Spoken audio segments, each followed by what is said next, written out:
So yun nga guys, andito naman po si Juan Invento dahil marami nga po tayong gawain sa tindahan ngayon ko lang ito na edit at ngayon ko lang na i-upload. Medyo busy-busyan po tayo kahit one hand lang. Kaya yung mga ibang upload ko late na po. Hindi naman siya late pero medyo lang. Bali si Miss po talaga namamalengke at hindi naman ako. Nakita lang niya to kaya naisipan namin magsinigang sa miso. Salmon daw po to, salmon. Wow, sana all nakasalmon. Ganito pa namang klase na isda ang gusto ko, yung walang tinik, yung walang abala sa pagkain. Story time muna tayo guys. Alam niyo bang hindi ko maalala kung nakapagsinigla na kami noong mga school days namin, noong mga bata pa ba?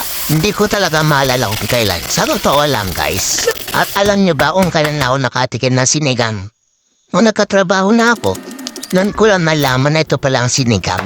Hindi ko alam kung ailan ng nanay at tatay ko na magluto ng sinigang o hindi lang talaga nila alam o baka wala na talagang pambili. Totoo yan guys, matanda na ko nung nakatikim ako ng sinigang. Hindi ako nagbibiro kasi laking probinsya po ako at hindi ko po yan ikinakahiya. Nabulablam para sa akin ay sapat na. Tapos may inihang tuyo, sold na ako dun. Pero mayon, sinigang sa miso na salmon belly.